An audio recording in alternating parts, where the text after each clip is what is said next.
Morning YouTube, it's Brandon. Last time I was on here I was probably 14 and a half. I was showing people in the YouTube world my 1993 Camaro. It was my first car I ever had. After that I had a 99 Camaro when I moved out to Arizona, and here I am. It's 10 years later, 24 now. For those of you who don't know, I'm the owner and operator of a small plumbing company here in Mesa, Arizona. This is my home and this is my creation area, and primarily what I focus on in my YouTube channel at this point would be my builds and some of my plumbing.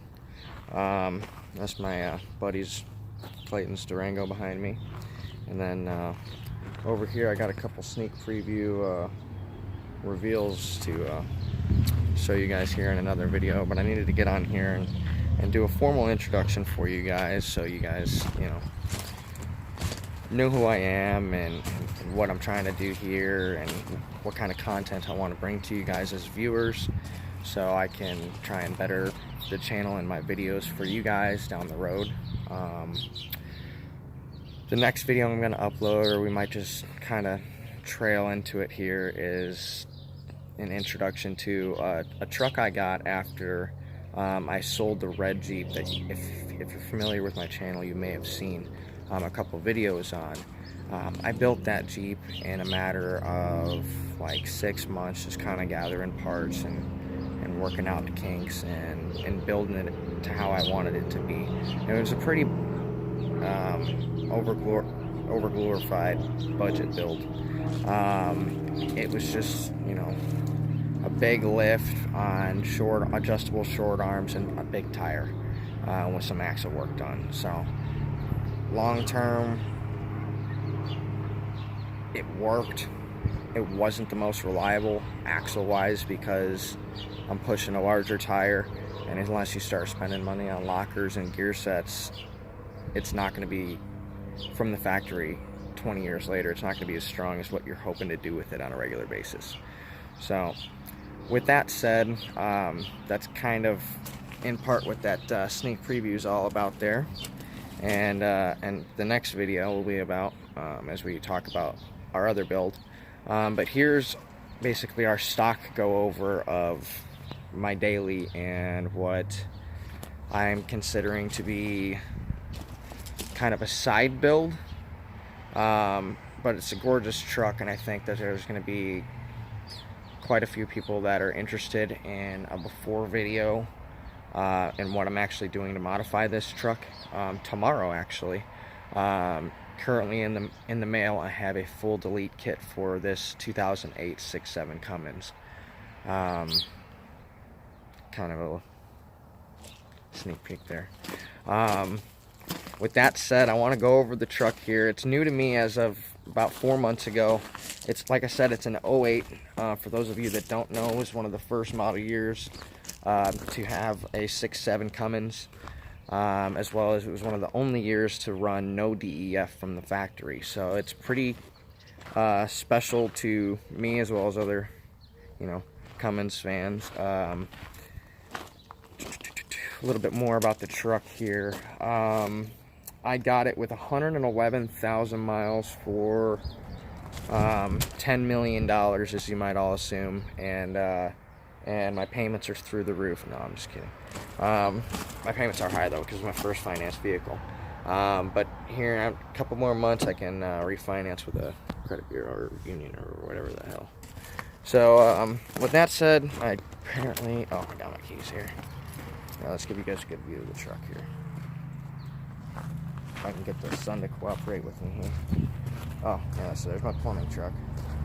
And here is my beauty. I call it a freight train because that's all it does is pull. Pulls and pulls and pulls and pulls and pulls. Let's see here, guys. Let you guys in on this thing. Like I said, it's my daily, so it's a little bit dirty, but I try to keep it really clean. I'm really proud of this truck and the fact that I have it I got this truck with no co-signers, 100% on my own. A year and a half after starting my company, just off of my statements for approval. So I'm pretty proud of that and what I've done in the last year and a half with my company.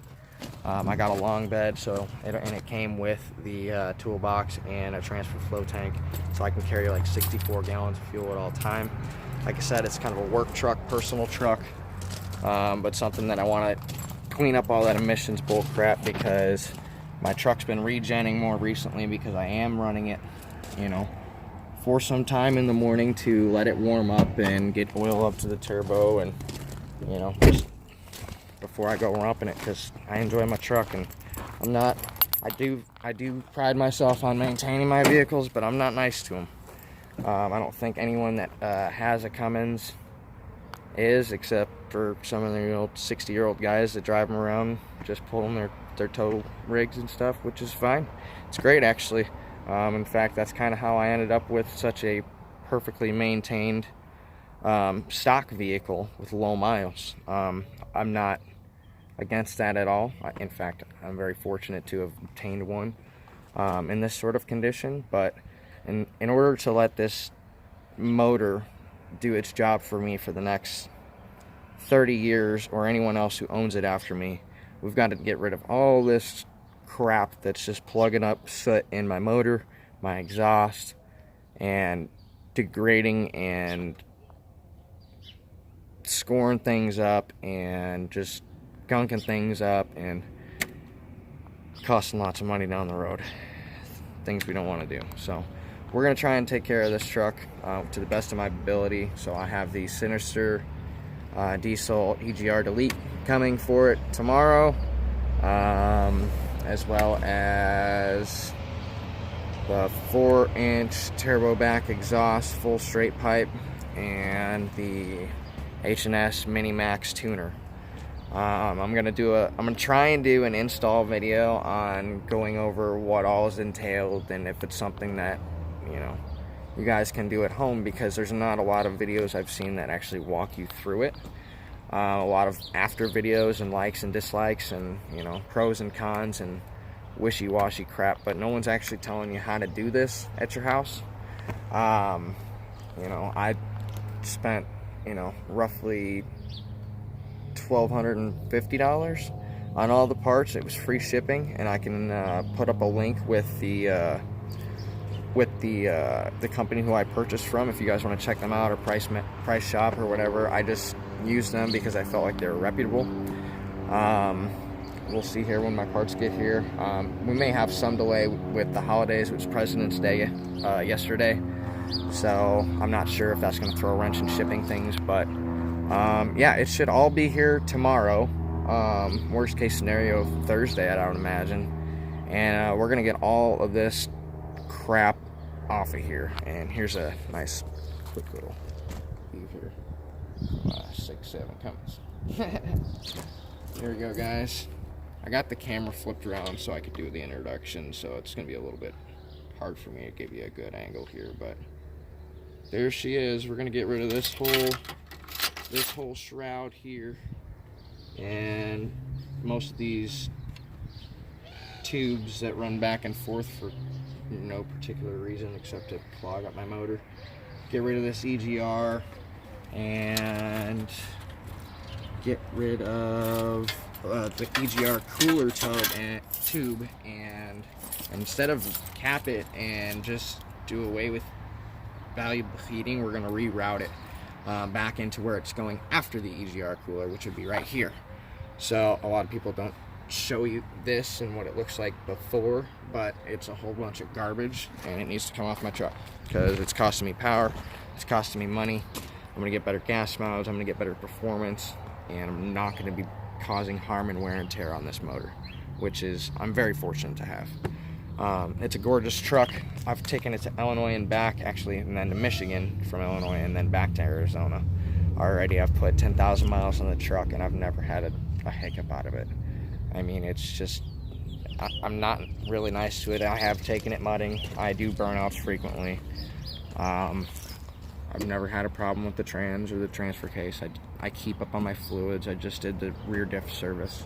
all Lucas fluids. I don't know if you guys are fluid partisan, but on something like, you know, a nice rear end, you know, or running some nice, you know, ring and pinion sets, you're going to want to run some good fluid. So I choose Lucas, most of their high performance stuff.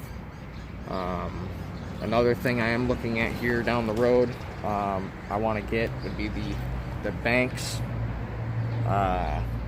Monster Ram 4-inch intake elbow horn, whatchamacallit, and a grid heater delete. I'm in Arizona. A lot of you guys take them off that live in places other than Arizona. It is a desert, so we have frigid lows, which a lot of people don't really think happens in the desert, but our temperatures fluctuate like crazy. They go, you know, 40 to 50 degree differences from morning to sunset some days. So it just depends on the day. So I mean, we're not really experiencing too many freezes or any terrible cold starts in this area. So I'm gonna take that shit off and let her breathe. So here we go. We're gonna let her I'm gonna give you guys a cold start here because she hasn't been ran in a day or so. There's Clayton. He's rolling up in his girlfriend's 98.59. It's almost identical to the one that we're putting those sneak peeks on. So we'll see what this dumbass has to say in a minute.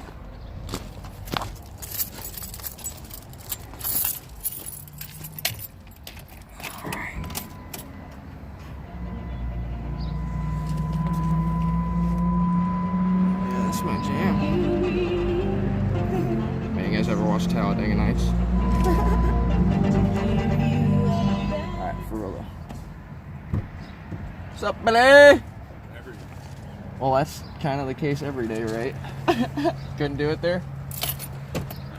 I'm doing a cold start and an introduction for YouTube and my Cummins, because tomorrow I'm doing a delete. So I gotta show them what it all does, stock, what it sounds like and everything, because it's gonna be totally different tomorrow. It's pretty quiet. Like I said, just a Cat 2 DPF diesel particulate filters on this truck from the factory. It's got a factory 4-inch exhaust. I have stayed with 4-inch. I don't plan on making super crazy fucking power, and I'm full straight pipe, so there's not going to be any restriction there, and it's going to sound great. I'll shut up for a second here. It sounds almost like a V8, which I think is weird. It's quiet and rumbly stock.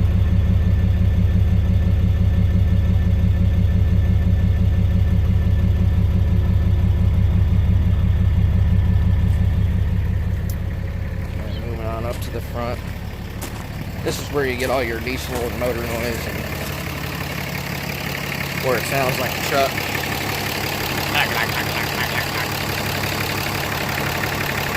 So we're going to open up all this, let this sucker breathe, and keep all this crap out of my motor. And I keep saying that, but I guess I should honestly show you guys.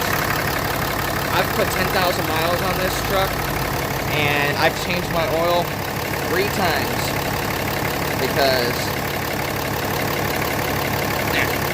now I ain't keeping this crap in the motor. Let me show you what motor oil looks like in a 6.7 Cummins after only 1,000 miles on an oil change. Mind you, I just diesel cleaned my bottom end. There's people that may or may not believe in that, but it gets out all the charcoal and the buildup and the impurities. It's a lubricant as well as a solvent, and it breaks it all down, you flush it out, and you fill it up with clean water. But this is what I'm talking about. Get the sunlight here. Look at this. That's a gold dipstick with nothing but the blackest oil. I mean, I'll put it on my hand right now.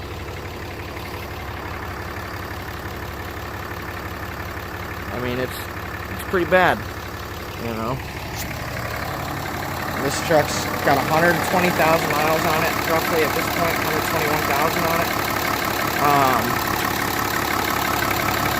That's an injustice to the technology and the value that they put into this diesel engine. It's a disservice. to all of us consumers that are buying these powerhouses, because that's what they are. So we're gonna fix all that, and I'll close this cup for you guys. I'll give you another view here quick. Here's a frontal. I just well, one of the first things I learned when I got this truck was that really made me smile was that I can flip my tow mirrors up. I thought they looked weird on this truck when they were flipped down because they looked like car mirrors, and I was looking around, I was like, yeah, these trucks got tow mirrors, why are my mirrors like car mirrors? Some dude at the gas station flipped them up, and he was like, hey, you know that? I was like, no. Oh my gosh, that's so cool. So, yeah, this is my Cummins. I just put some new all-terrains on it. I don't know can't remember what the hell they were. They were basically the metrical equivalent of a 33, 11.5, whatever. They gave me a full-size KO2 for free. I want to be KO2s, but, you know, like I said, it's going to be a work truck. Those KO2s are kind of a softer tire, and if you're doing a lot of road driving, you're going to wear them out faster than these. So, actually, and if you guys are curious, they're the Pathfinder all-terrains. So, I don't know. We'll see. They said, guys with my truck said that these outlasted other tires that they had in the same class and size. So, it's a good thing to know. I mean, I've already done a few generous burnouts on them, and they definitely hook a lot better. I could actually do a 90-mile-an-hour wheel spin burnout on my old dry tire, like 31 or 2s, and I put in a larger, 1-inch larger tire in diameter, so a 1/2 inch more ride height, and it's just such a softer rubber. It's got so much more grip, and I've burnt very minimal off. So, but this is it. Factory 6.7L Cummins, Bighorn Edition, cold start, and introduction to my channel. Hope you all enjoyed. Subscribe, hit the like button, comment. Take care.